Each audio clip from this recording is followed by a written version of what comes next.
Voilà, bien le bonsoir tout le monde, ravi de vous retrouver pour ce nouveau webinaire, un webinaire qui aujourd'hui va nous permettre de partir à la découverte de la digitale, un site exceptionnel, exceptionnel parce qu'il regorge d'outils simples et efficaces pour notre classe, pour votre classe, et puis aussi surtout parce que l'ensemble des outils qui sont proposés sont gratuits et ça, c'est assez intéressant, surtout aujourd'hui, on le sait. Alors donc, on va, durant 7h30, essayer de partir à la découverte d'un maximum des outils qui sont proposés.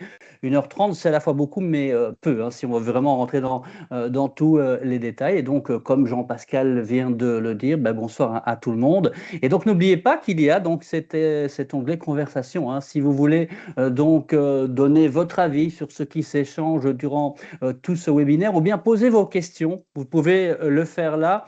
Certaines questions trouveront leur réponse directement avec les référents numériques qui sont là pour justement modérer aujourd'hui.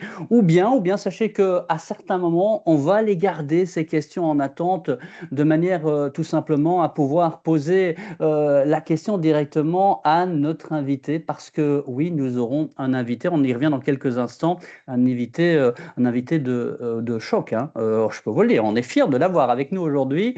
Avant ça, peut-être vous rappeler quand même que vous pouvez justement, puisqu'on parle de la digitale, vous pouvez retrouver l'ensemble des ressources des différents webinaires sur le digipad des webinaires. Les ressources se trouvent là, donc vous avez l'adresse, ça c'est pour ceux qui nous suivent en replay, sinon l'adresse va apparaître si vous avez perdu cela dans la conversation d'ici quelques petites secondes. Si ce n'est là maintenant quand même le menu, le programme, qu'est-ce qui vous attend? Eh bien, on va d'abord partir à la découverte de trois outils très concrets, le Digipad, le Digicode et puis le DigiView. Et on accueillera, je disais, notre invité choc parce que c'est lui qui a créé l'ensemble des outils qui est là, c'est lui qui gère le site de main de maître. Emmanuel Zimmer sera avec nous pour ce webinaire. On ira aussi sur la découverte d'un témoignage, un enseignant qui viendra nous présenter, c'est Dominique qui viendra nous parler de son expérience avec les différents outils de la digitale. On fera aussi tout au long de ce webinaire des liens avec le programme de FMTTN et plus particulièrement le volet numérique. Et puis on ira sur des partages de ressources là plutôt liées à la digitale, mais je peux déjà vous dire qu'il y aura des ressources méchamment inédites. Donc voilà, n'hésitez pas à, je l'ai dit, hein, poser vos questions. Et je propose c'est que tout doucettement, on aille déjà vers la première thématique. Et là, je vais accueillir Mike qui me rejoint. Bonsoir Mike. Et Bonsoir donc, Marc. on l'a dit, on va d'abord, avant vraiment de rentrer dans le vif du sujet, c'est reparler de trois outils que l'on a tendance à mettre en avant dans les formations parce qu'on les trouve extrêmement intéressants. Et donc, voilà, je te laisse les présenter, Mike. Voilà, Tout à fait. Voilà, merci Marc. Voilà, bonsoir à tout le monde. Je vais prendre une petite dizaine de minutes pour vous parler et vous présenter quelques outils qu'on a l'habitude de présenter lors de nos formations. Alors ici, le premier que vous voyez, même s'il a un fond qui s'appelle la digitale, ce n'est pas la digitale, c'est un outil de la digitale, mais c'est un digipad. Alors, peut-être que vous avez déjà entendu parler des digipads. Les digipads sont des murs de ressources. On peut dire que c'est un équivalent à Padlet, mais dans une version gratuite. Ça peut être des murs de ressources pour récolter des banques de données d'exercices à destination des élèves, des productions des élèves, un espace de communication potentiellement aussi avec les parents lors d'une sortie, d'un voyage, une opportunité de pouvoir aussi faire un petit peu une vitrine de la classe ou de l'école. Et donc ici, on a plutôt l'habitude généralement de connaître les digipads comme étant des murs avec des colonnes. Alors sachez que vous pouvez effectivement faire des murs avec des colonnes, mais il est également possible de faire simplement des murs avec des capsules qui vont venir simplement se placer à l'intérieur du digipad. Alors, ce qu'on va vous proposer, Françoise va vous partager un lien dans la conversation et vous allez avoir la possibilité de venir poster des exemples d'utilisation que vous avez du digipad au sein de la digitale, pardon, de carrément tous les outils de la digitale au sein de votre classe. Je vais vous montrer un exemple pour vous montrer comment est-ce que vous pouvez poster. Donc, vous voyez le bouton plus qui se trouve ici en bas à droite. Vous cliquez sur le bouton et je vais prendre un exemple ici où je vais dire que j'exploite des QR codes dans ma classe. Vous avez noté le titre et puis vous venez coller du texte. Donc ici, par exemple, ce serait « Je crée des QR codes personnalisés que je place dans un classeur au fond de ma classe. Les élèves peuvent les exploiter en dépassement une fois qu'ils ont fini une tâche. » Donc, soit vous notez QR code, soit vous notez digicode. Vous pouvez mettre directement le nom de l'outil. Donc, notre idée, c'est que vous puissiez donner le nom de l'outil que vous utilisez dans la digitale et puis, dans le texte, en quelques mots, la manière dont vous l'utilisez avec les élèves. Alors, vous voyez qu'ici, on a simplement placé un texte. Si vous souhaitez ajouter un fichier ou que vous voulez ajouter un lien, vous pouvez le faire également. Attention, c'est une chose qu'on rappelle généralement aussi lors des formations. Si vous ajoutez un lien, n'oubliez pas de cliquer sur la petite loupe avant de valider, sinon on ne verra rien apparaître. Et dans ce cas-ci, voici l'exemple qui est venu illustrer notre mur. Alors, pour votre information, quand vous créez un compte Digipad, vous n'êtes pas obligé de créer un compte Digipad. Vous allez remarquer que dans la digitale, il y a toute une série d'applications qui ne demandent pas nécessairement de devoir créer un compte. Cependant, quand vous voulez rassembler l'ensemble de vos données, on va dire ça comme ça, des Digipads que vous avez consultés, administrés ou créés, bah évidemment, alors dans ce cas-là, il faut créer un compte et on le dit souvent, je pense que Emmanuel le rappelle probablement aussi régulièrement, il faut bien retenir votre identifiant quand vous créez un compte Digipad. Alors, le Digipad, vous voyez ici, quand vous vous êtes créé un compte, qu'il y a une petite roue et que cette petite roue de paramètres va vous permettre de pouvoir effectuer toute une série de tâches par rapport à votre Digipad. Je vous ai dit là tout de suite, par exemple, que là, j'ai créé un mur sous forme d'un mur, pas sous forme de colonne. Eh bien, vous pourrez voir qu'un petit peu plus bas, vous aurez la possibilité de pouvoir changer l'affichage en mode colonne. Si vous souhaitez changer l'arrière-plan de votre digipad comme moi je l'ai fait, j'ai pris une image de la digitale, j'ai téléversé l'image directement dedans. Et vous voyez que c'est pour ça qu'il y est écrit la digitale. Vous avez d'autres paramètres qui sont notés ici qui vous permettent de laisser aussi les contributions ouvertes, modifiables, modérées, fermées, et ainsi de suite. Je vois d'ailleurs que vous êtes en train de déjà compléter le digipad. Merci déjà pour cela. Alors, quand vous souhaitez évidemment partager ce mur, vous allez avoir essentiellement trois possibilités. La première qui est ici, c'est de copier le lien vers le digipad et de l'envoyer à des destinataires. Le deuxième, c'est de cliquer sur le QR code, vous imprimez le QR code et vous donnez la possibilité de pouvoir directement accéder à votre mur. Une troisième possibilité est d'obtenir un code d'intégration qui va vous permettre d'intégrer le digipad au sein d'une autre application ou d'un site, par exemple. Voilà globalement pour le digipad. Alors, vous remarquerez que le digipad ici, quand on clique sur le QR code, en fait, on a un QR code qui n'est pas personnalisé.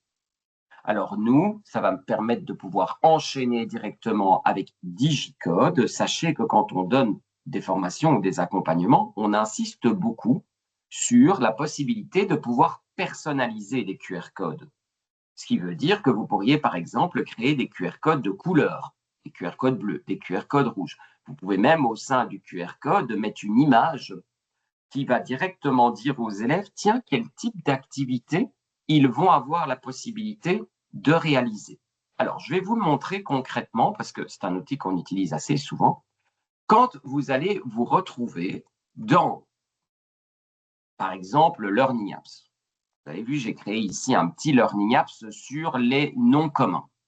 En plus, dans ce Learning Apps, il y a un petit Vocaroo qui permet d'avoir une consigne orale. Ceux qui ont suivi des formations avec nous, ça leur dit probablement quelque chose. Alors, vous vous dites, tiens, cet exercice, je souhaite que les élèves puissent y accéder et je voudrais le mettre derrière un QR code. Alors, la première chose que vous allez me dire, oui, mais moi, je connais Learning Apps, et dans Learning Apps, quand je clique sur QR code, il y a un QR code.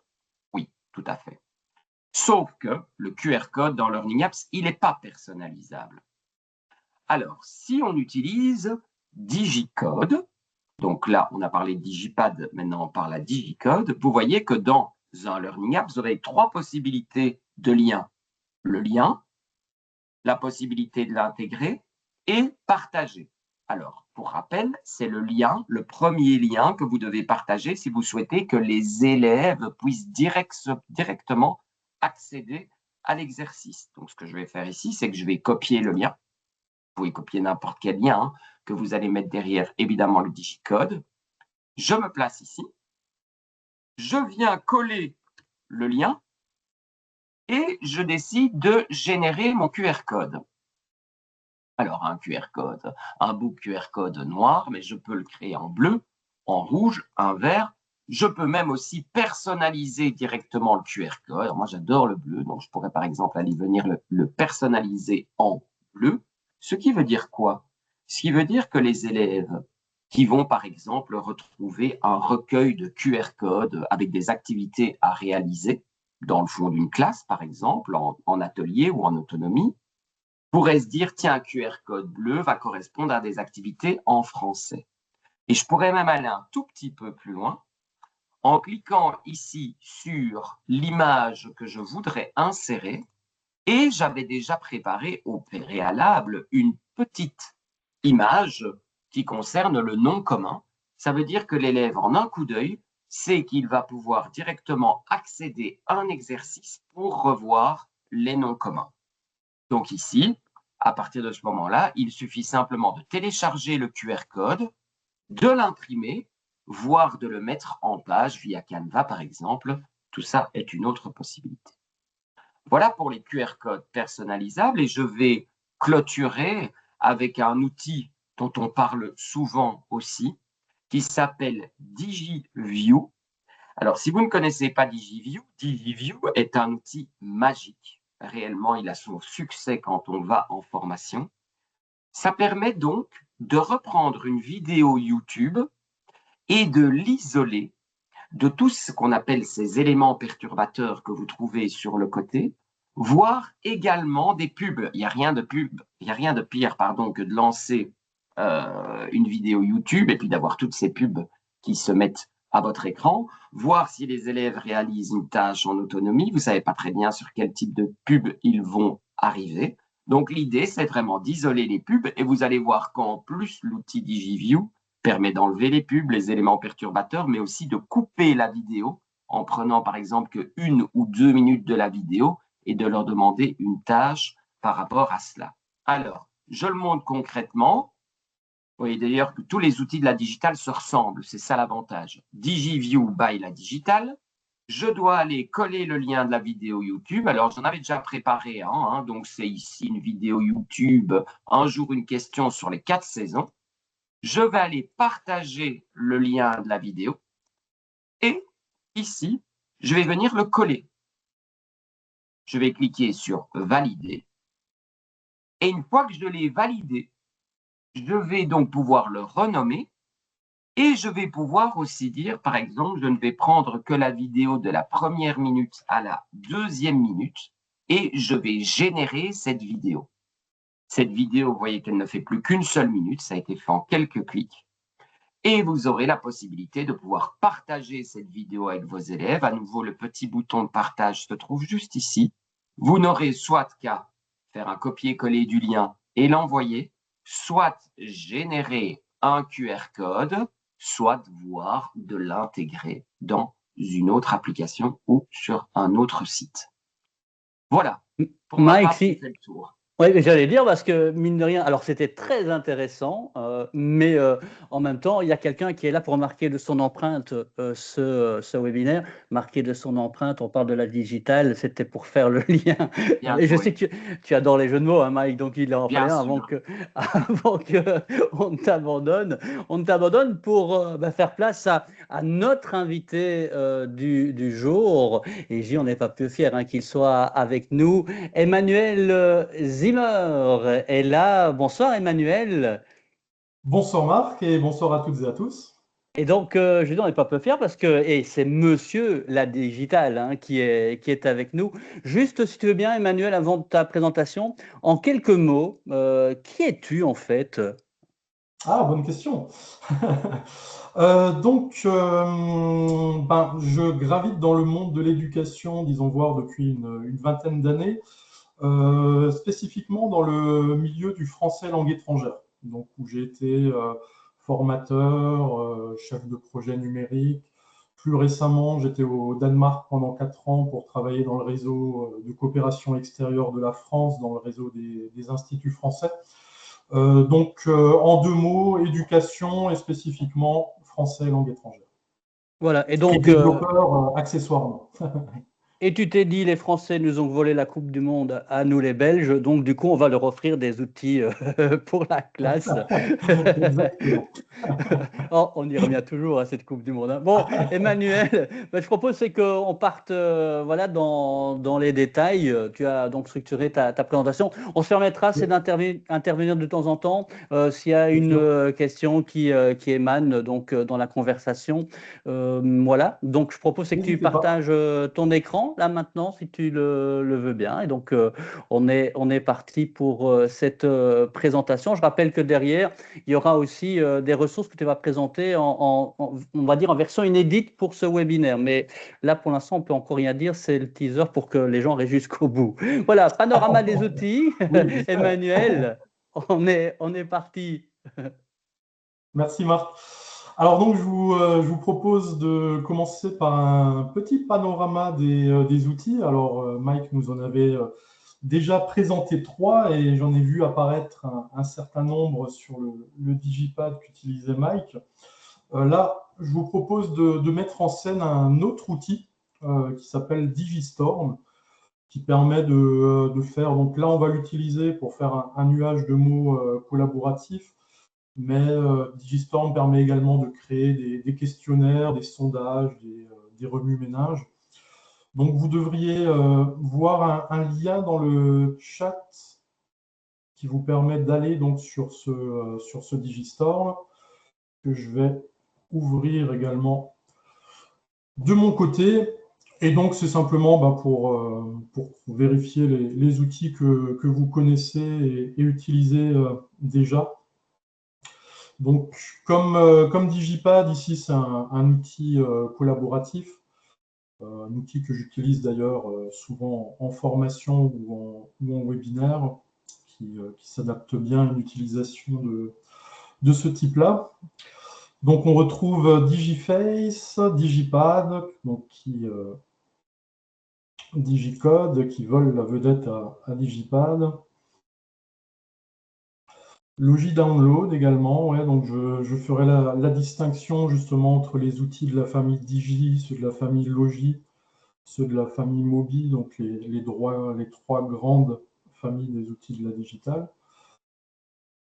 Ah, il y en a quelques-uns. Donc Logilex. Ah bah aucun, sorry. Bah, j'espère qu'après ce webinaire, il y en aura un ou plusieurs. C'est un peu le but, hein, DigiRiver, Emmanuel. DigiRecord, DigiFlashcards, ah bah ça tombe bien, je profite de l'apparition de DigiFlashcards. Donc c'est un des outils sur lequel je ferai un petit focus par la suite. Donc je parlais de 3 familles donc, qui sont représentées par 3 couleurs distinctes. Donc la famille Digi, qui est de loin la plus fournie, donc 42 applications en ligne, Digiboard, Digibunch, etc. On trouve également 5 logiciels donc préfixés Logi, Logilex, Logimix, Logiquiz, Logidownload et Logitranscribe qui n'apparaît pas ici sur la diapo. Donc ces logiciels peuvent être utilisés sur Windows, macOS ou GNU Linux. Et une application mobile, Mobilex, qui est, alors je ne sais pas si Leximage, ça parle à certains d'entre vous, donc c'est une application que j'avais développée il y a quelques années quand je travaillais dans un centre de langue, le Cavillam Alliance Française, et Mobilex, c'est un peu l'héritage de Leximage, donc c'est pour créer des dictionnaires visuels. Donc, à travers ces 3 grandes catégories, on trouve également 4 familles que je vais évoquer brièvement. Donc, une première famille pour mettre en place des activités collaboratives. Donc, Mike a présenté Digipad, on a vu rapidement Digistorm précédemment. Donc, il y a également Digidoc pour faire du texte collaboratif, Digicalc, etc. Deuxième famille pour créer et modifier des contenus multimédia. Donc là, vous voyez également que c'est une famille qui est très, très fournie, qui va trouver sa place à plusieurs moments du cours. Donc, il y a un certain nombre d'outils qui vont être utiles pour préparer des supports. Donc, ça peut être découper une vidéo, ça peut être préparer un visuel, une présentation. Il y a des outils qui vont pouvoir être également manipulés par les élèves pour créer des contenus. Je pense à Logimix, par exemple, pour le mixage audio. Une troisième catégorie donc, pour scénariser ou animer un cours. Dans cette catégorie, nous verrons par la suite DigiScreen, que j'avais également vu apparaître sur le nuage de mots et sur le Digipad précédemment. DigiSteps qui permet de créer des parcours, donc une sorte de mini-MOOC, si vous voulez, mini-CLOM pour rester 100% français. DigiTools, Digistorm qu'on a déjà évoqué. Et une dernière catégorie, famille, pour partager des contenus, donc DigiBunch pour partager des liens, donc des cytographies, DigiCode pour les codes QR. On a vu également DigiView pour les vidéos. DigiLink apparaît toujours ici sur la diapo, même si donc DigiLink pour créer des liens raccourcis, même s'il n'est plus disponible aujourd'hui publiquement, car il a été souvent utilisé à des fins malveillantes pour faire du phishing notamment. Alors, quelques exemples. Je vous propose de voir 3 outils. Donc, le premier, DigiFlashcards, donc pour créer des flashcards, des cartes de mémorisation. Donc, on peut voir un exemple ici des flashcards sur les fruits. Donc, on voit 22 cartes ici. Donc, le système est assez simple. On clique sur la carte, ça permet de la retourner. Et donc, on peut faire apparaître du son, du texte et ou une image. Donc, on peut se promener dans la série de cartes. On a des petits boutons ici en bas. Donc, un premier bouton pour marquer une carte comme mémorisée. Alors, il n'y a pas d'algorithme complexe d'apprentissage espacé et autres, tout simplement parce qu'il n'y a pas de compte pour utiliser DigiFlashcards. Donc là, en marquant comme mémoriser une carte, ça va simplement la mettre à la fin du paquet de cartes. Donc, c'est une carte que vous ne verrez pas avant d'avoir vu les autres cartes et idéalement d'avoir mémorisé l'ensemble des autres cartes. Vous pouvez également les mélanger. Vous pouvez également les inverser. Donc, au lieu de voir l'image en premier lieu, vous voyez ici le texte et l'audio. À partir de ces entrées sont générés automatiquement 3 types d'exercices. Donc, on a un premier exercice de type quiz où vous avez, alors ici, on part d'une image et il faut cocher la bonne réponse, mais ça peut également partir du texte et avoir les images ici dans les items. Donc ce sont des paramètres que vous pouvez sélectionner dans les options. Un deuxième type d'exercice où on doit écrire la bonne réponse. Et un troisième, donc un exercice d'appariement, alors qui ne fonctionne pas par glisser-déposer, mais quand on clique sur un item de la colonne de gauche, ça met en surbrillance la colonne de droite, et donc après on va sélectionner dans la colonne de droite la réponse que l'on pense juste, et ça va donc créer une paire. Alors, un petit aperçu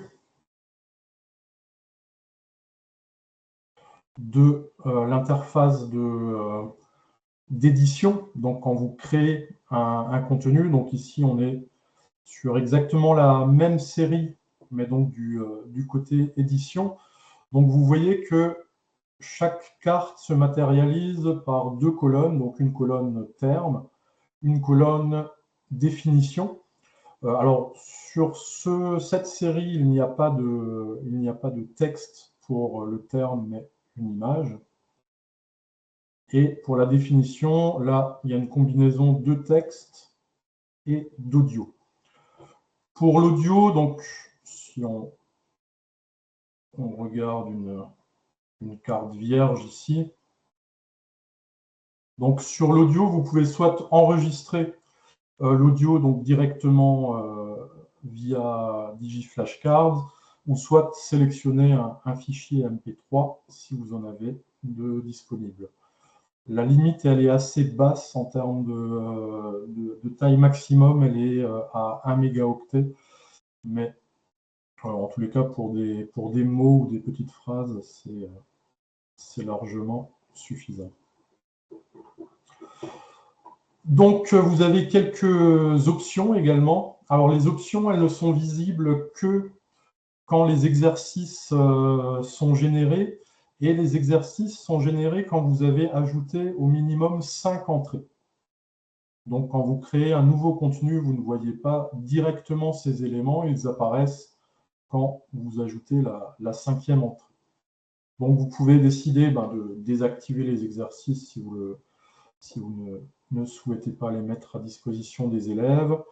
Et là, pour le quiz et pour l'exercice écrire, vous pouvez choisir quels vont être les items affichés. Donc, est-ce que c'est la colonne terme ou est-ce que c'est la colonne définition? Vous pouvez choisir de prendre en compte la casse également. Donc, le fait, est-ce que ça compte faux si vous avez mis une majuscule et que l'élève a mis une minuscule à la place, par exemple. L'aperçu, vous le trouverez ici à travers la vue apprenant. Et ce qui est toujours très important quand vous générez un contenu avec les outils de la digitale, c'est de récupérer le lien. Donc, n'ayant pas de compte, donc ça fonctionne avec un système de questions et réponses secrètes. Donc, pour essayer justement, donc vous avez un choix entre un nombre limité de questions pour essayer de mémoriser facilement la réponse secrète associée. Et donc, pour éditer un contenu que vous avez créé, il est nécessaire donc, de récupérer le lien et de bien prendre en note la question et la réponse secrète. Alors, un moyen assez simple, c'est d'utiliser tout le temps la même question et la même réponse. Donc, ça permet justement de ne pas trop s'en mêler les pinceaux. Emmanuel, enfin, d'abord, oui. Moi, je prends toujours le prénom de ma maman parce qu'il ne change pas, celui-là. Ouais, je suis sûr de m'en souvenir.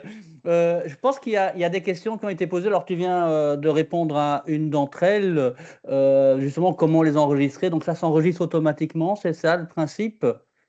Alors oui, effectivement, chaque fois que vous faites une action, que vous notez, que vous ajoutez un terme, un fichier audio, une image, ça enregistre automatiquement le contenu. C'est le cas de la plupart des outils de la digitale. Enfin, je vois au moins 2 exceptions, mais je ne vais pas entrer dans le détail, mais la plupart des outils ont un système d'enregistrement automatique. En tous les cas, si vous ne voyez pas de bouton enregistré dans l'interface, c'est que l'enregistrement est automatique. Mais sur DigiFlashCard, c'est bien le cas. Oui. Et une fois que c'est créé, on peut remodifier les cartes, on peut en ajouter, en supprimer. Oui, bah, tout à fait. Alors là, c'est ce que, bon, là, c'est ma série modèle pour les formations, donc je vais pas la toucher. Mais on peut, alors je peux prendre un exemple rapide. Donc, c'est de cela dont je parlais, la question secrète. Effectivement, il y a des questions, les réponses sont toujours fiables. Moi, pour mes contenus de test, c'est toujours. Alors, c'est pas les mots de passe que je choisis pour mes contenus autres, je vous rassure. Mais... Donc là, le premier réflexe, c'est d'aller récupérer le lien, de le prendre en note, tout comme votre question et votre réponse. Et donc là, donc si je termine volontairement ma session d'édition, alors bon là j'ai créé aucun contenu, mais c'est simplement pour vous montrer comment se reconnecter à un contenu, donc en ouvrant simplement le lien, en passant par le cadenas ici en haut, et donc en remettant les informations. Donc ça vous permet d'aller sur l'interface d'édition. Alors, ça permet également de partager la propriété avec des élèves, par exemple, si vous voulez que des élèves participent. Je précise toutefois que ce n'est pas un outil collaboratif. Enfin, ce n'est pas un outil collaboratif synchrone, pour être précis. Il peut être collaboratif en asynchrone, mais donc plusieurs personnes peuvent participer à l'enrichissement d'une série de cartes. Mais en tous les cas, en même temps, c'est un petit peu risqué. Sinon, il y a un autre moyen également. Donc ça, c'est un paramètre qui est disponible sur tous les outils de la digitale. C'est ce qu'on appelle donc la portabilité des données, donc de pouvoir récupérer les données que vous créez. Et ici, donc, vous avez la possibilité d'exporter la série. Donc ça va générer une archive zip dans laquelle vous aurez tous les médias, tous les paramètres. Alors, ce n'est pas une version hors ligne de la série, hein, donc vous ne pouvez pas la visualiser hors ligne, mais ça vous fait une archive. Et surtout, si plusieurs élèves créent des fragments de série, vous pouvez après les importer ici et vous pouvez ajouter le contenu importé au contenu actuel. Donc, vous pouvez additionner plusieurs exports dans une seule série. Donc, ça permet de faire des contenus à partir de plusieurs sources. Donc, ça, ce sont des paramètres que vous allez retrouver dans la plupart des outils. J'allais dire je propose qu'on passe à l'outil suivant, mais je vois que Mike apparaît, donc c'est qu'il y a une question encore. Mike? Oui, il y avait encore une question qui demandait est-ce qu'il y a un nombre limite de cartes? Un nombre limite de cartes, bonne question. Je ne me souviens plus. Il faudrait que je regarde dans le code, mais s'il y a une limite, elle est élevée. Je pense qu'elle doit être à 100 peut-être, mais je ne suis même pas sûr. Donc, il y a une limite de... Non. Il n'y a pas de limite dans la partie édition, donc vous pouvez créer autant de cartes que vous voulez. Par contre, dans les exercices, c'est tronqué à 20 items par exercice. Donc, chaque fois que vous régénérez les exercices, ça viendra piocher dans la banque totale pour créer 20 items, mais sur les exercices, ouais, c'est limité. Mais pas sur la partie création de cartes. Merci. Donc voilà, vous n'hésitez pas, hein, si vous avez des questions, vous l'avez compris, donc vous les formulez dans l'onglet conversation et on les relaie directement à Emmanuel puisqu'il nous fait le plaisir d'être là. Emmanuel, on poursuit avec un autre outil? Oui, avec plaisir. Donc, on poursuit avec mon outil préféré, à la fois dans l'utilisation et dans le développement.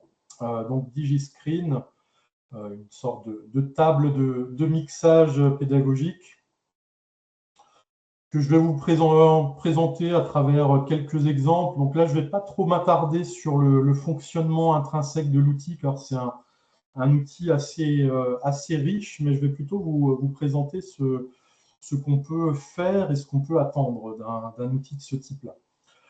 Donc, dans un premier temps, ce qui est important de savoir, c'est que DigiScreen peut servir à afficher tous les supports que vous allez utiliser dans la salle de classe. Donc, que ce soit une image, que ce soit un document PDF ici.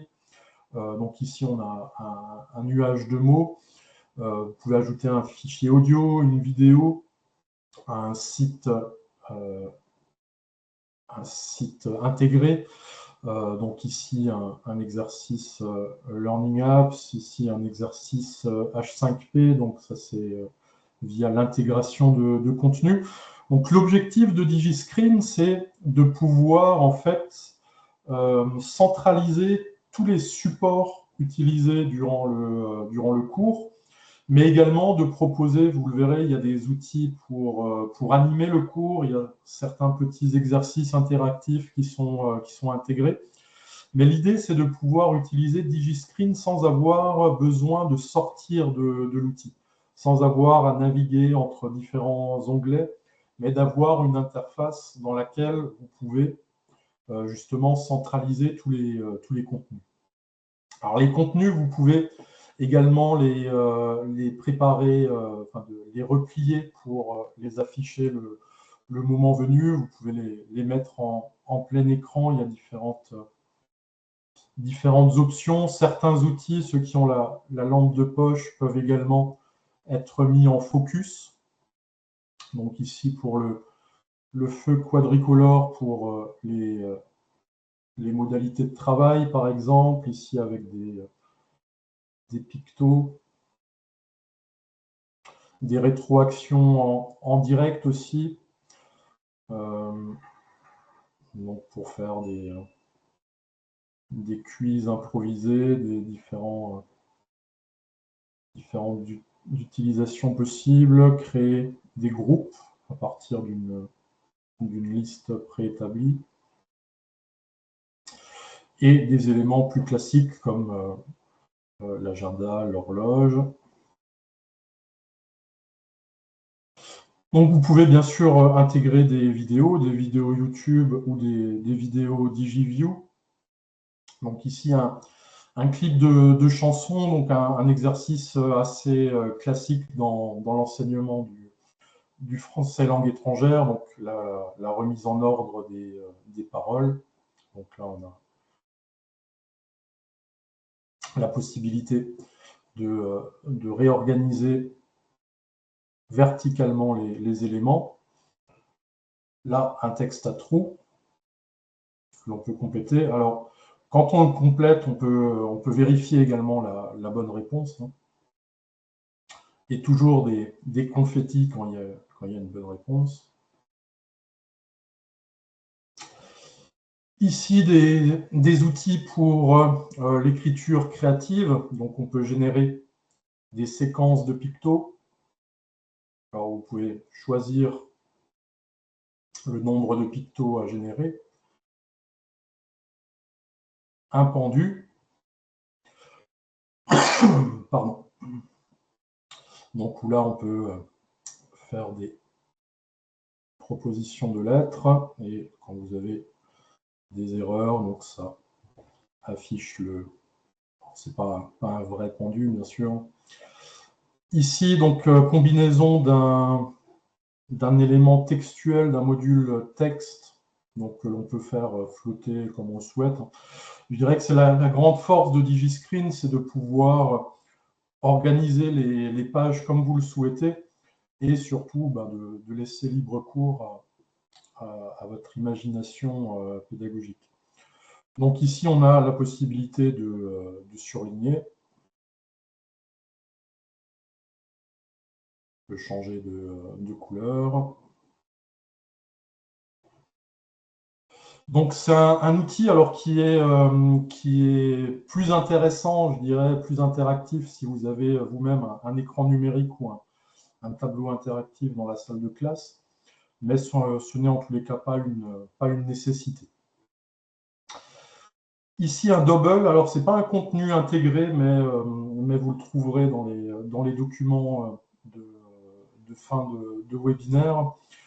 Donc, c'est des images qui sont mises à disposition par le gouvernement de l'État d'Aragon en Espagne, donc, qui a missionné des graphistes pour créer des images diffusables en Creative Commons. Et donc, c'est toute une banque d'images qui permet de récupérer des contenus.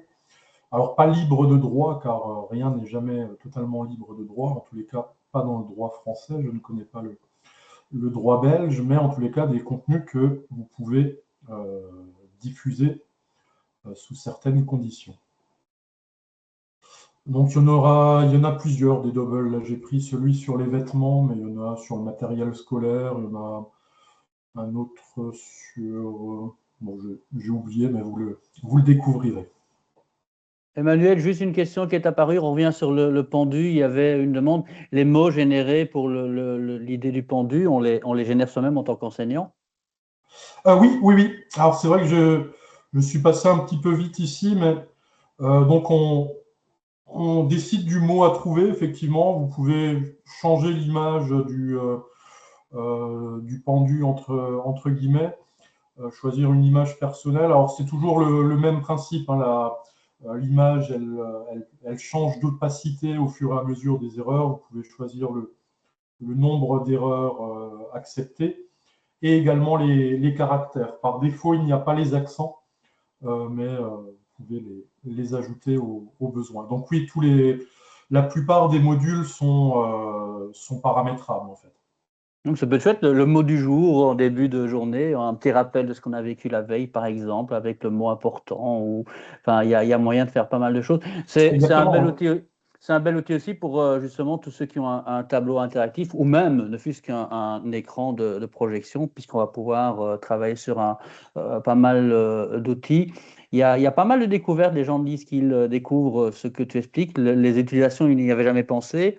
Je vois Marie-France qui écrit certaines fonctions, oui, pour faire des groupes. Donc la question était, avez-vous déjà utilisé comme ça pour faire des groupes, des nuages de mots, le feu couleur, le décompte chrono. Donc Marie-France utilise déjà ça.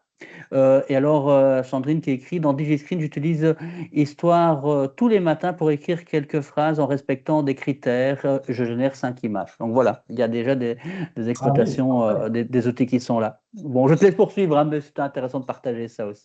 Non, merci pour ces éléments. C'est toujours intéressant d'avoir des retours, bien sûr.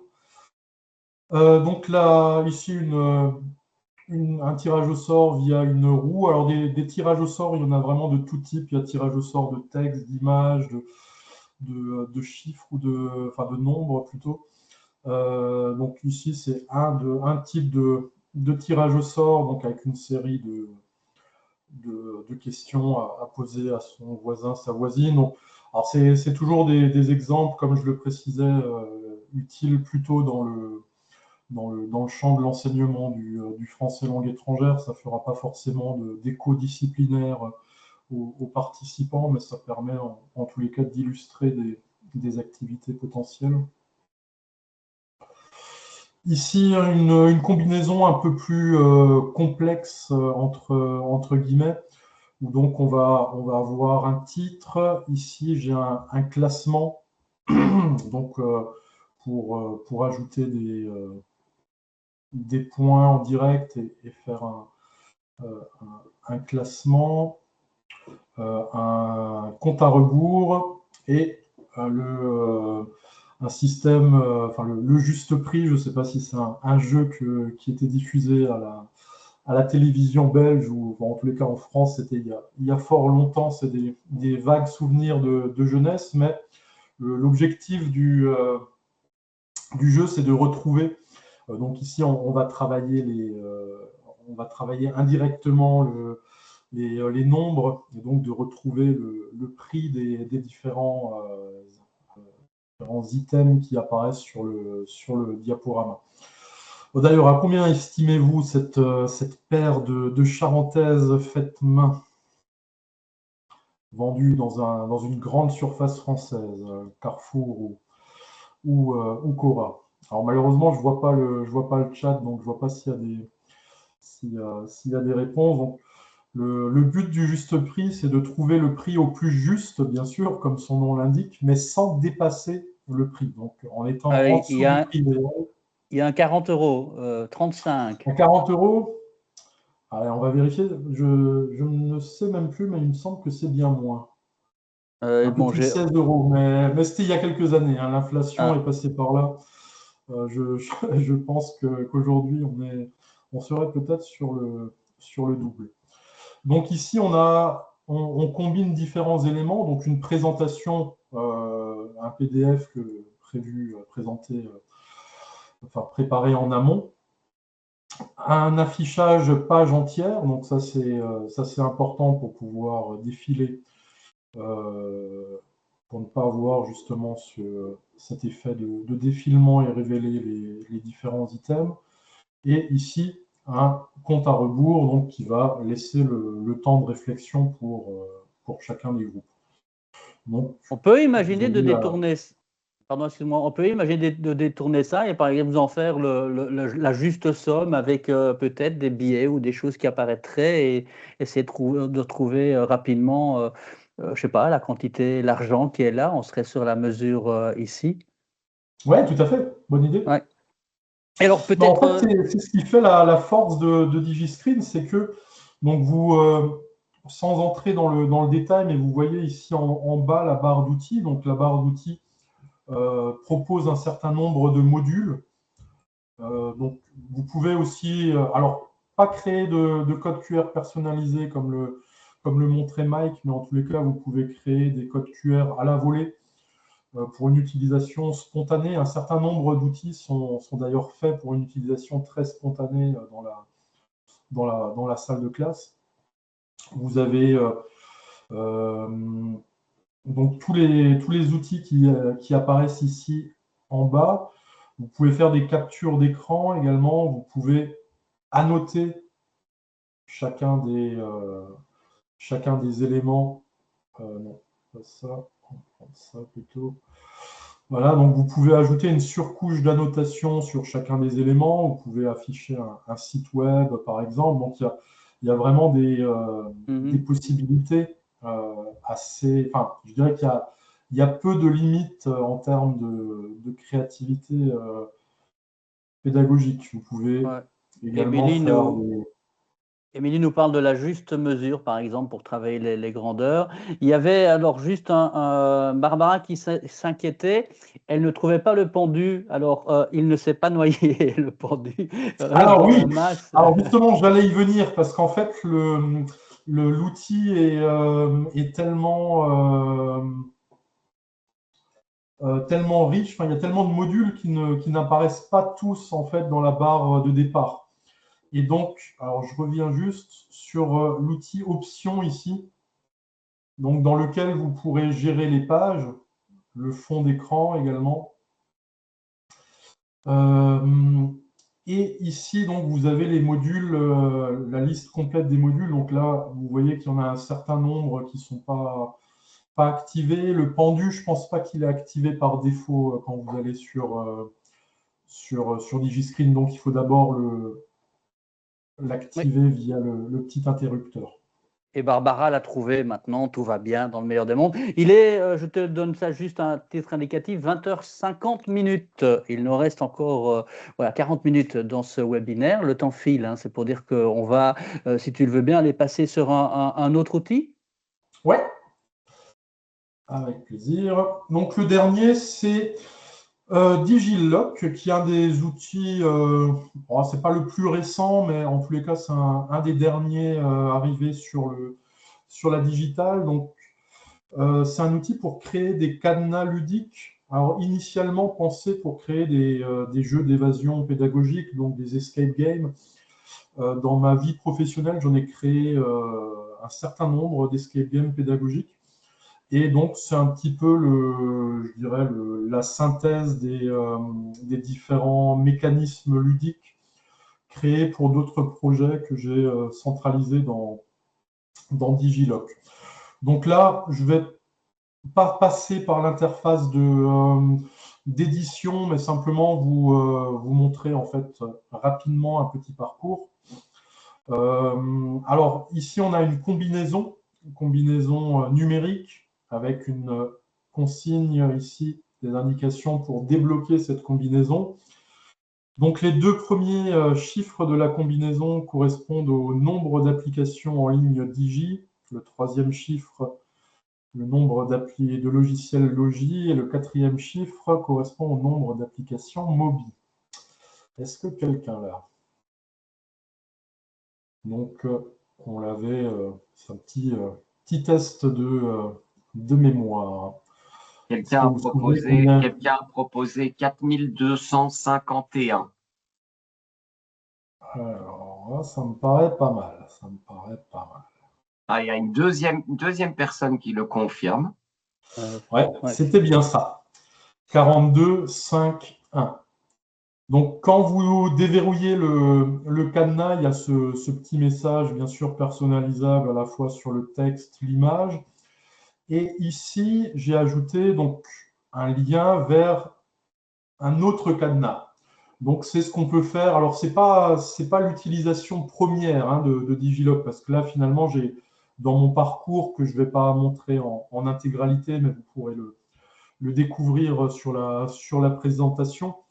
Là, j'ai créé 5 cadenas que j'ai reliés les uns aux autres via ce message de fin. Donc, ça permet de créer. Alors, c'est pas une coquille complète, une coquille narrative pour créer des escape games, mais en tous les cas, ça va pouvoir créer les mécanismes ludiques de vos escape games. C'est un projet d'ailleurs, ça sera peut-être un outil par la suite d'avoir cette coquille, de pouvoir intégrer une narration ou autre. Donc là, c'est un peu plus brut sur Digiloc, mais ouais. Pendant que tu écris, tiens, cela dit, Emmanuel, quand Mike apparaît, c'est qu'il y a une question. Et donc, je propose, c'est que, voilà, puisque tu viens de le réaliser. Alors moi, je ne vois pas Mike apparaître, donc non, n'hésitez pas à poser la question. Du coup, voilà, c'est ça. Donc, Mike, monsieur question du jour. Je sais me faire discret, surtout quand Emmanuel parle, je le laisse place au maître d'abord.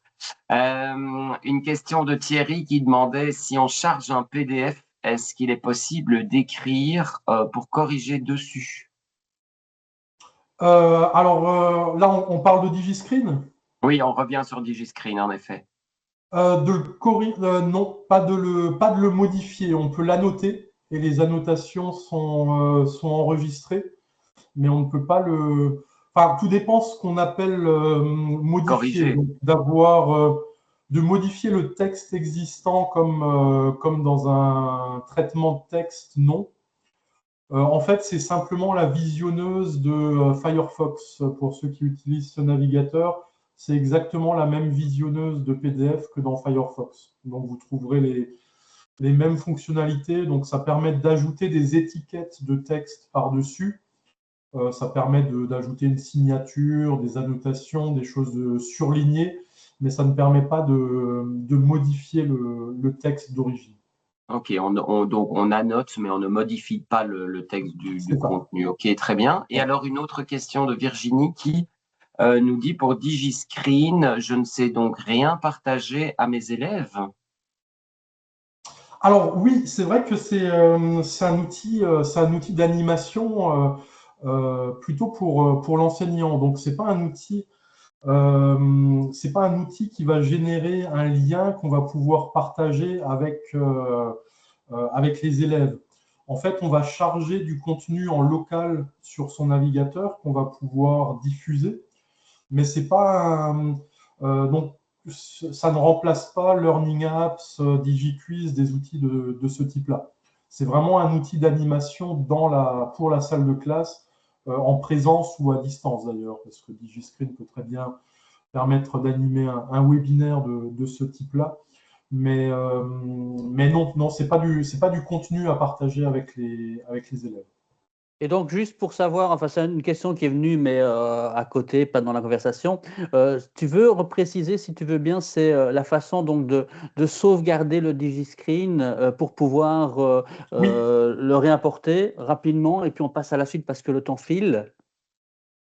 oui. Alors, il faut juste que je Désolé, retourne on fait une petite marche sur arrière, mais DigiScreen. il y a pas mal de questions avec ça. Donc, bah, du coup, c'est bien parce que ça prouve que voilà, il y a de l'intérêt hein, pour les outils. Alors, c'est vrai que je l'ai pas présenté, en fait, l'export. Alors, normalement, par défaut, ce bouton, donc oubliez-le, vous ne le verrez pas chez vous, le bouton enregistrer. Vous verrez les boutons exporter et importer. Donc, le bouton exporter permet tout simplement de générer, en fait, un fichier de sauvegarde de l'ensemble des contenus. Donc, ça veut dire si vous chargez des vidéos, des fichiers PDF, etc., tout sera contenu dans ce fichier global. Et donc, pour retrouver le contenu, il va falloir passer par l'import. Donc, en fait, c'est des contenus qu'on exporte. Je prends un exemple concret. Si vous préparez votre cours chez vous à la maison sur votre ordinateur, donc vous allez préparer votre tableau DigiScreen, vous allez l'exporter en DGS, donc c'est le format de fichier. Et donc, l'objectif, c'est après de transporter ce fichier DGS dans votre salle de classe et de l'importer ici. Donc, ça peut être via une clé USB, ça peut paraître obsolète aujourd'hui, mais ça reste quand même bien utile et plutôt dans une démarche écologique, presque, on pourrait dire. Vous pouvez le mettre sur un nuage si vous le souhaitez, enfin, ce que vous utilisez habituellement, mais donc c'est vraiment de l'export et de l'import de fichiers. Après, il y a cette version spéciale où là, comme vous le voyez, là, j'utilise une URL et quand vous allez l'ouvrir dans la présentation que je vous passerai, vous aurez le même principe. Donc ça, c'est réservé à ceux qui ont un DigiDrive. Donc, pour ceux qui ont un DigiDrive, ils peuvent enregistrer en ligne leur DigiScreen, mais donc c'est une version un petit peu spéciale de DigiScreen. Dis-moi, Emmanuel, c'est pas tout ça, mais on parle de la digitale, on parle d'outils, mais concrètement, en fait, si tu devais voir, bah tiens, voilà, justement, en transition tout trouvée, nous présenter un peu le projet, la digitale, dans sa naissance, dans son développement, qu'est-ce qu'on va en dire? Alors, rappelle-moi juste combien de temps il me reste. Alors, il te reste, on va dire 10 minutes pour l'ensemble. Ok, d'accord. Donc, je vais y aller assez vite, mais c'est vrai qu'il y a des éléments importants. Alors, déjà, une digitale, est-ce que quelqu'un sait ce que c'est? On en a vu plusieurs d'ailleurs hein, sur mes diapos. Je suis pas avare en partage de Allez, digital. on va jeter Euh, une fleur à Delphine qui l'a dit en premier. Une ah, fleur. donc effectivement, on va voir une photo sur la diapo suivante, mais c'est une fleur toxique, mortelle à forte dose, mais c'est également une fleur qui, à dose homéopathique, peut devenir, enfin, la substance active peut devenir un médicament contre l'insuffisance cardiaque. Et il y a même François qui nous dit que c'est une fleur dont on se sert pour dilater les pupilles. Je ne sais pas si tu le savais. Ah non, je ne savais pas. Ben voilà. Toujours ravi d'en apprendre sur les digitales. Là, on en voit deux dans un parc à Copenhague où j'habitais encore il y a quelques mois. Et donc, la digitale, un éditeur d'outils numériques libre. Ça, je vais revenir sur cet aspect car il est important.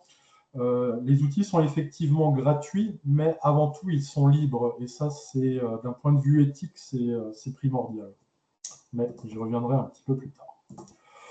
Le site, donc le projet démarré en mars 2020, donc vous imaginez dans quel contexte.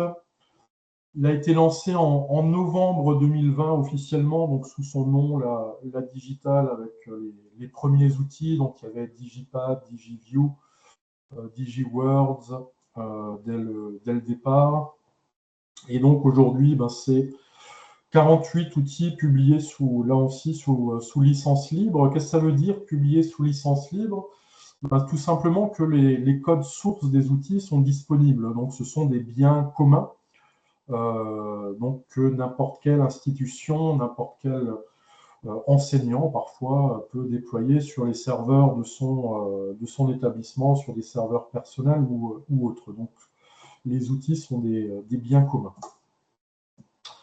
Alors la plupart des outils, je les ai développés à partir de tout simplement des outils que j'avais l'habitude de présenter en formation, mais qui avaient perdu ma confiance. Donc ça, c'est notamment un héritage de la pandémie, donc des outils qui changent de modèle économique, des outils qui passent de gratuit à payant, des outils qui ajoutent des pubs, etc. Donc souvent, dans un premier temps, c'était des outils qui simplement mimaient des outils que j'avais l'habitude de présenter autrefois lors de mes formations. Et il y a un certain nombre d'outils aussi qui sont des outils existants, des outils libres existants que j'ai simplement redéployés sous ce qu'on appelle des instances, donc des versions spécifiques pour la digitale. Alors, là, je vais passer rapidement ici, je vais plutôt commenter cette diapo-là.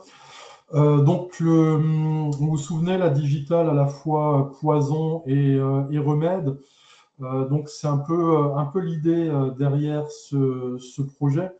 Déjà, de montrer que le numérique n'a pas à être omniprésent dans la salle de classe, mais utilisé à bonne dose, de manière efficace et pertinente.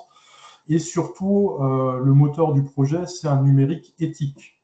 Donc, qu'est-ce que ça veut dire, un numérique éthique? Un numérique, des outils qui ne vont pas collecter vos données, les revendre, faire des profils publicitaires autour de vos données ou, pire, celles des élèves. Donc, c'est vraiment le moteur du projet.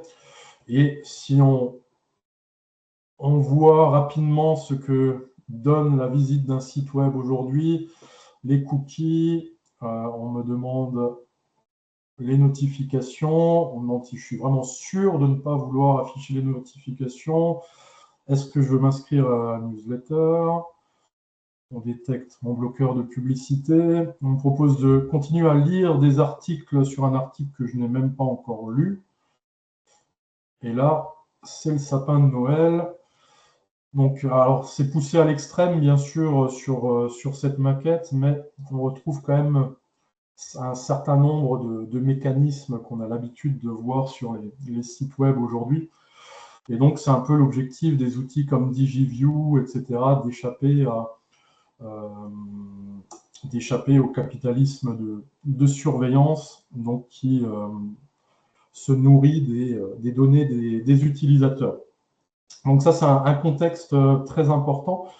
D'ailleurs, sur la présentation, je vous inviterai à aller consulter ce lien. C'est un rapport de Human Rights Watch sur les outils utilisés durant la pandémie. Donc des outils comme Padlet, Canva et autres. Vous serez assez surpris, je pense, de ce qu'a pu observer Human Rights Watch. Rapidement, les caractéristiques donc des logiciels libres, ça je l'expliquais. Des données personnelles préservées, donc les données ne sont pas ni collectées ni revendues à... donc, je ne sais pas si vous regardez parfois quand vous validez les bannières de cookies, les sites sont obligés d'indiquer à combien de partenaires ils revendent les données. Donc, c'est pas rare qu'il y ait plusieurs centaines d'entreprises qui aient accès à vos données. Je pense à Microsoft, par exemple. Bien sûr, le minimalisme comme fil directeur. Vous avez vu, les outils sont souvent assez minimalistes dans l'aspect et même dans les fonctionnalités. chaque outil a toujours eu comme source une idée, un usage pédagogique, soit que j'ai rencontré directement en formation ou en cours de français, soit bien sûr venant de la communauté. Beaucoup de retours et de suggestions de la communauté, mais je pense qu'on y viendra par la suite. Un aspect également important, c'est que les outils essayent de ne pas vous enfermer, également de ne pas vous dicter une approche, une méthodologie, une pédagogie. Donc l'objectif, c'est justement de vous laisser la place à cela, pour cela, et de ne pas imposer de démarche pédagogique. Donc ça concerne plutôt des outils de type LMS ou autres qui vont avoir des approches pédagogiques qui vont être parfois on peut être enfermé, je dirais, par les outils. Je ne dis pas que ce n'est pas le cas sur certains outils, mais en tous les cas, l'objectif est toujours de laisser le contrôle à l'enseignante et à l'enseignant, bien sûr. Un modèle économique transparent, donc des outils gratuits. La question qu'il faut se poser, c'est qui paye, car bien sûr, aucun outil n'est gratuit. Qui paye et pourquoi? Donc là, c'est un système de financement participatif qui permet au projet d'exister. Donc c'est à peu près 2000 contributeurs, 2000 contributeurs sur 4,5 millions d'utilisateurs mensuels. Donc ça reste vraiment une goutte d'eau par rapport au nombre d'utilisateurs, mais en tous les cas, ça permet de faire tourner les serveurs. DigiDrive, c'est justement ce qui permet à ce modèle économique d'exister. C'est une sorte de don avec contrepartie, donc qui permet d'accéder à un outil, un espace centralisé pour la création des contenus. Alors pour celles et ceux qui utilisent régulièrement les outils, vous pouvez voir qu'il y a beaucoup de mises à jour. Hein, donc là, si on regarde février, mars, les DigiBunch, on l'a mentionné, a eu une très grosse mise à jour, tout comme DigiSteps, mais c'est peut-être un outil que vous n'utilisez pas. Mais comme vous le voyez, rien que sur ce début d'année,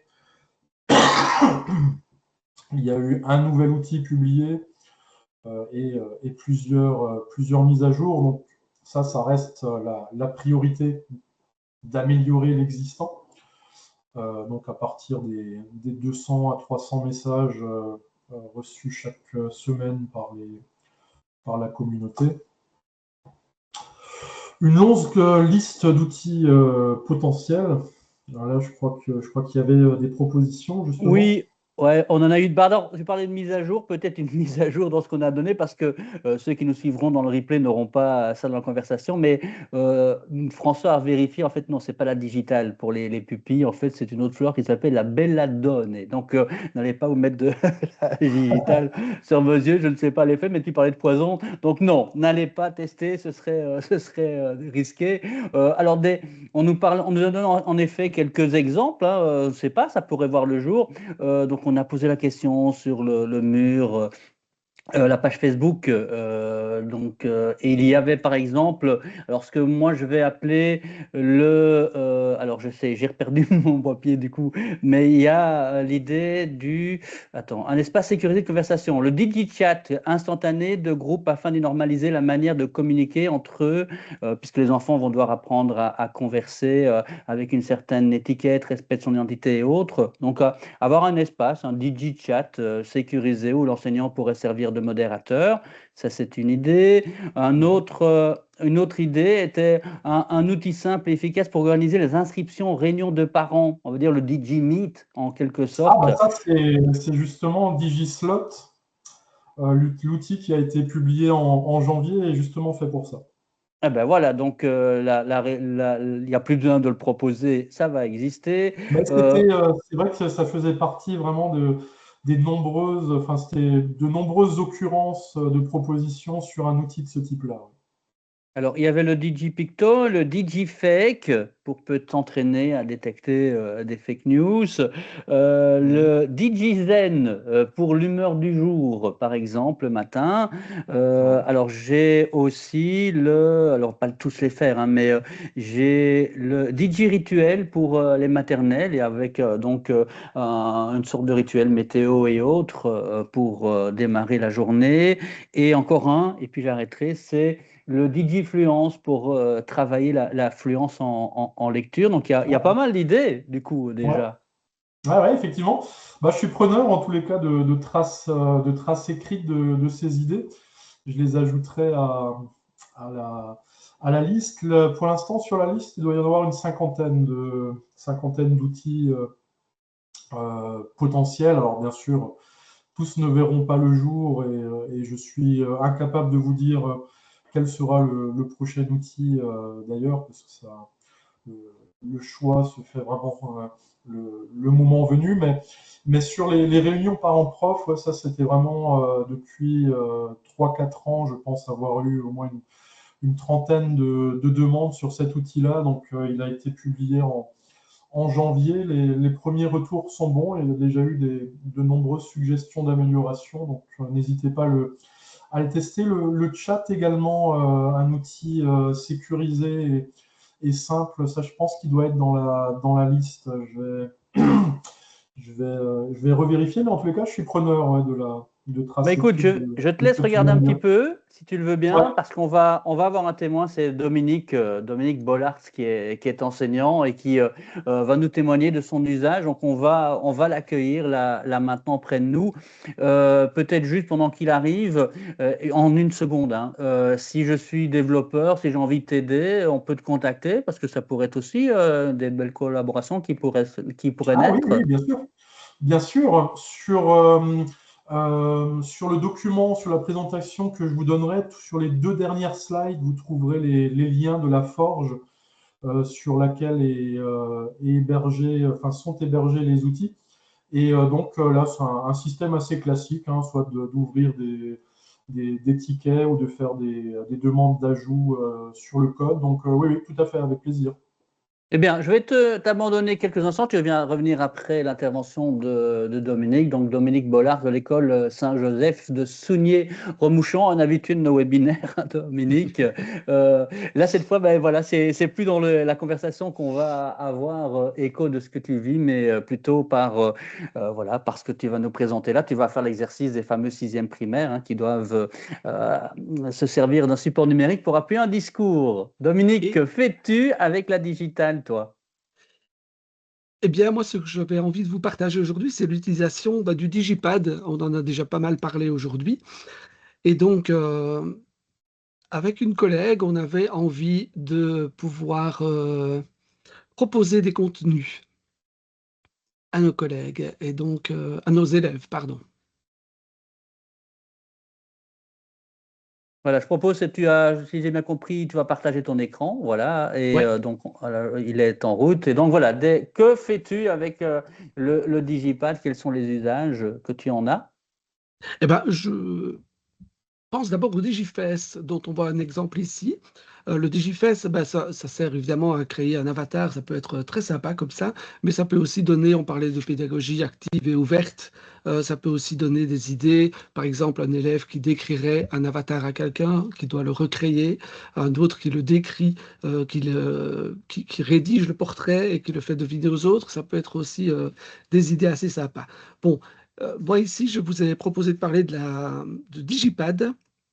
Parce qu'il y a quelques années, dans les conditions qu'on connaît, on avait envie de partager avec ma collègue des contenus numériques à nos élèves, des synthèses, des exercices, des petits jeux de réflexion par exemple. Et donc assez rapidement, on s'est tourné sur Learning Apps et Geniali. Et on a commencé à imaginer des tas de choses qu'on pouvait partager à nos élèves. Les partager, c'était assez facile. On a partagé ça en indiquant sur les feuilles d'exercice ou sur les feuilles de synthèse l'adresse du site où ils pouvaient les retrouver. On a aussi créé des QR codes. Alors Mike proposait de les personnaliser tout à l'heure. C'est vrai que quand on a une collection de QR codes, ça peut être vite compliqué de s'y retrouver. Et donc, effectivement, on a chaque fois mis une petite note. Ici, ce sont des lettres. On a proposé des images tout à l'heure. Et ça, c'est chouette de pouvoir partager un digicode avec une petite note pour s'y retrouver. Assez vite, on s'est dit que la centaine de contenus qu'on avait, il fallait la proposer aussi aux élèves de manière un peu plus accessible. Ils n'ont effectivement pas toujours leur farde de synthèse ou leur dossier d'exercice devant eux. Ils pourraient pouvoir y accéder de n'importe où. Et donc, on s'est tourné vers le digipad et on a créé 3 digipads. Un digipad en mathématiques, un digipad en français, un digipad en éveil, anglais et choses diverses.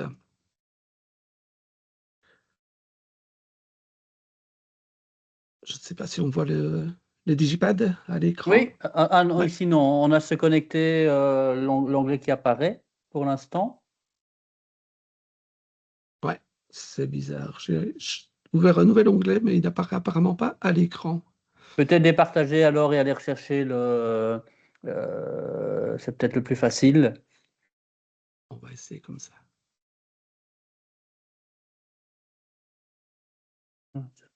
Effectivement, je pense que ça va aller beaucoup mieux comme ça. Voilà. Merci. Donc, dans les digipads en maths, par exemple, on les a créés sous forme de colonnes, un petit mot d'explication, et on a chaque fois fait 3 colonnes par matière. Par exemple, les nombres, on a la colonne des synthèses, la colonne des exercices numériques et la colonne des exercices qui sont proposés par les élèves. Parce que c'était l'avantage avec Learning Apps, notamment, c'est qu'on pouvait demander aux élèves ou proposer aux élèves de créer des exercices. Ça leur permettait de se dépasser et de proposer des contenus comme ça à partager avec les copains. Alors, ce qui est chouette avec le digipad, c'est que voilà, tout est bien rangé, tout est bien accessible. Et on peut aussi préparer son digipad pour toute l'année. Alors, on n'a pas des contenus numériques pour toutes les matières de toute l'année, mais quand on veut aller cacher une capsule, on peut aller dans les paramètres et la rendre privée.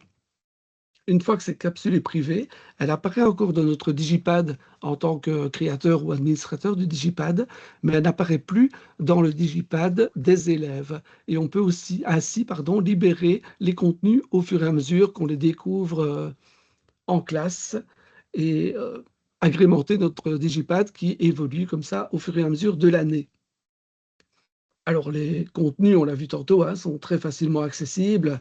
Je me déplace dans les colonnes, je me déplace d'une colonne à l'autre, et quand je clique quelque part, je peux très facilement avoir dans une petite vignette ou en plein écran l'exercice qui apparaît. L'élève peut le faire à son rythme, il peut choisir ce qu'il souhaite, il peut refermer l'exercice, mais aussi il peut le garder en mémoire. En cliquant sur la petite flèche vers le haut ou vers le bas, on a un petit bandeau qui apparaît, qui rend le digipad de nouveau accessible, et on peut ainsi ouvrir plusieurs exercices, y revenir, le montrer aux copains, etc. Donc ça, c'est assez chouette. Et les enfants pouvaient y aller avec les ordinateurs de la classe, mais aussi chez eux. Quand ils avaient un contrôle à préparer, ils pouvaient aller voir la synthèse. La synthèse, elle offre quelques avantages. Quand elle est sur Geniali, par exemple, c'est que certaines animations peuvent être possibles, les couleurs peuvent être possibles aussi. Et ça permettait d'agrémenter comme ça les synthèses papier que les élèves recevaient en classe. Alors évidemment, aucune obligation pour les élèves d'aller étudier sur le digipad. C'était un plus pour ceux qui en avaient l'opportunité, qui en avaient envie. On s'était assuré que tous les élèves avaient la possibilité de se connecter à Internet pour ne pas créer des écarts entre ceux qui auraient pu et ceux qui n'auraient pas pu accéder à ces contenus. Il n'y a pas de retour, on le dit. Enfin, il y a la question de Sandrine qui demandait, tiens, est-ce qu'on voit quand les enfants se connectent ou pas? Non, là, ici, pour des questions d'RGPD, entre autres, voilà, on ne peut pas identifier ça. Non, mais c'est effectivement un avantage, comme tu le dis, pour le RGPD. Les élèves accèdent à ce digipad sans devoir se connecter, sans devoir regarder des publicités, etc. Donc effectivement, ce côté éthique dont on a parlé tout à l'heure était quelque chose de très important pour nous. pour nous, enseignants, c'était aussi un site gratuit sur lequel on peut créer un nombre important, si on le souhaite, de digipads. Et donc, ça, c'était quand même aussi quelque chose d'assez important. Et on Donc, n'a pas dit avec M. Zimmer, tiens, juste pour savoir, c'est oui. que en fait, ces digipads, ils sont là ad vitam aeternam. Hein. Donc, tant que la digital.dev existe, il n'y a pas un délai. Et c'est vrai pour toutes les publications. D'ailleurs, il n'y a pas un délai auquel ils seront effacés, que ce soit vrai pour DigiRecord ou autre, d'ailleurs. Voilà, pardon, c'était une information que je pensais importante. Non, mais c'est vrai que c'est important et l'auteur peut décider de supprimer des capsules. Et avant, je pourrais supprimer facilement une capsule ici sans aucun problème. Elle disparaît de mon digipad, mais voilà, à part ça, elle reste effectivement accessible à tout le monde. Les élèves, on ne voit pas qu'ils sont allés voir le digipad, mais on peut leur proposer de faire un commentaire. Donc, ils ont une possibilité de commenter la capsule, commenter l'exercice, commenter la synthèse, peut-être poser une question, peut-être ajouter quelque chose. Ils peuvent aussi évaluer, et ça, on peut le définir dans les paramètres. On n'est pas obligé, mais on pourrait dire à l'élève, dès que tu as fini l'exercice, va mettre un petit commentaire. On peut, nous, aller voir les commentaires. De nouveau, ici, l'élève a choisi de mettre son prénom, mais je ne sais pas si on le voit bien, quand on dit par, on ne voit pas du tout le nom de l'élève. On voit un code qui est assez barbare, qu'on ne saurait pas retenir, et donc on ne sait pas identifier qui a écrit si l'élève décide de ne pas mettre son prénom. Donc effectivement, il n'y a aucune donnée personnelle qui apparaît. Cela dit, si je Pardon. peux me permettre, on doit travailler en sixième année, non, en cinquième année, pardon, la collaboration, et donc se créer une charte de collaboration, des commentaires par exemple, ça pourrait être l'espace sur lequel justement on va créer cette charte et comment réagir, comment pouvoir communiquer aux autres nos avis. Voilà, c'est un outil qui pourrait être très intéressant pour travailler ça. Tout à fait. Et en tant qu'enseignant, on peut modérer aussi les commentaires, soit en allant les modifier, soit en allant carrément les supprimer. S'il y avait des commentaires qui sont tout à fait inappropriés, on peut se permettre aussi cette petite modération. Donc voilà, effectivement, on a ces digipads qui sont là disponibles pour les élèves. On peut y ajouter tous les jours quelque chose. On ne s'est pas mis de pression. On s'est dit qu'on allait faire les contenus au fur et à mesure. Je dois vous avouer que ça fait 2 ans maintenant presque que je suis dans le bureau de la direction et que je n'ai plus créé grand-chose. Je dois vous avouer aussi pour ceux qui iront éventuellement voir ces digipads que Geniali a subi pas mal de, enfin subi, a proposé pas mal de mises à jour qui ont un peu embêté les extensions Scape, notamment qu'on utilisait beaucoup dans Geniali. Donc il y en a peut-être qui ne fonctionnent plus comme ils auraient dû fonctionner au départ, mais on peut avoir comme ça une idée de tous les contenus qu'on a partagés avec nos élèves. Et alors, une autre possibilité, c'est effectivement les élèves qui ont fait des créations, et là, on les a effectivement pas triés, on les a mis sous forme de capsules qui apparaissent comme ça dans l'ordre chronologique sur le mur, mais sans aucun classement, sans rien du tout. Et il suffit, s'il veut bien apparaître, de se déplacer dedans pour accéder, pardon, à tous les contenus que les élèves ont présentés, ont préparés. Et à nouveau, c'est voilà, un attendu de cinquième année, hein, partager des contenus sur un espace numérique, c'est ce qu'ils font là avec le Digipad en fait. Exactement, avec très facilement avec Learning Apps ou avec d'autres applications. Voilà, voilà. Donc, voilà, merci beaucoup Dominique pour cette présentation. Moi, par exemple, le Digipad, c'était le journal de classe. Ça permettait de mettre par jour, lundi, mardi, il y avait ces 2 semaines, les documents pour les. Comme ça, plus question de dire j'ai oublié ma feuille de devoir. Ben voilà, tu as une copie qui est disponible là dans le Digipad. Ou bien, s'il y avait une dictée à préparer à la maison, ben, l'enregistrement était prêt. Et si papa et maman ne pouvaient pas entraîner, il pouvait aller écouter l'enregistrement et s'entraîner tout seul via voilà, avec cet accès de Digipad. Merci Oui, Dominique. parfait. Ben, avec plaisir. Voilà, si vous voulez aller voir différents Digipad, je vais mettre les liens dans le chat. Dans, Parfait. Et donc, je propose c'est qu'il y ait François qui nous rejoigne très vite maintenant, François, parce qu'il y a d'autres exemples avec des idées d'autres écoles que tu voulais nous proposer. Il nous reste 6 minutes. On est pile dans les temps, mais on va essayer de ne pas se noyer et de ne pas dépasser dans les temps. Il y avait un jeu de mots aussi, il faut le comprendre. François. Oui, ben voilà, justement, donc une proposition, par exemple, d'utilisation d'un digipad. Pour revenir sur les attendus, on peut y partager évidemment des données, hein, comme on le voit ici. Ça peut être des petites vidéos, ça peut être un enregistrement de texte, ça peut être un document PDF que l'on partage, ça peut être aussi y mettre un lien vers un document Word stocké dans un OneDrive, par exemple. On peut aussi imaginer, par exemple, que ce soit des consignes qui soient directement mises à disposition avec DigiRecord. On peut imaginer évidemment des liens, ça on l'a déjà montré, vers des exercices types qu'on peut retrouver sous des learning apps ou des exercices de fluence par exemple. On peut y mettre du son évidemment. On a parlé peut-être brièvement aussi des digislots qui permettent des prises de rendez-vous. Ben, c'est peut-être une manière aussi de conserver les liens vers des outils de la digitale que l'on a utilisés, tels que le Digiloc ou le Digislot. Donc le Digiloc dont on a parlé tout à l'heure, qu'Emmanuel nous a montré. On peut aussi aller sur des documents collaboratifs et donc, grâce à ce lien-ci, eh bien, tout le monde peut accéder et directement interagir sur le tableau collaboratif. Ça peut être un document, un digidoc, qui n'a pas été présenté non plus, mais qu'on peut directement mettre en lien directement dans le digipad. Les flashcards, on peut aussi les répertorier, par exemple, dans ce digipad.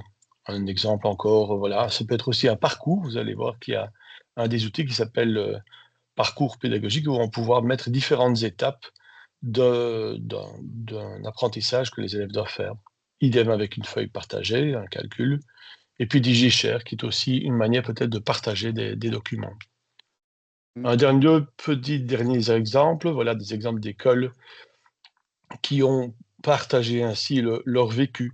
Et donc, ils vont pouvoir présenter ce qui se fait dans les différentes sections d'une classe maternelle, ici en l'occurrence, ici en primaire, où un enseignant partage un emploi du temps, le travail à domicile, des séquences d'un petit épisode, du chant, des éléments de mots dictés, par exemple. Ça peut être un endroit où on va pouvoir aller mettre les mots dictés, mais on va pouvoir proposer aussi que les enfants insèrent, par exemple, leur propre enregistrement de leur voix.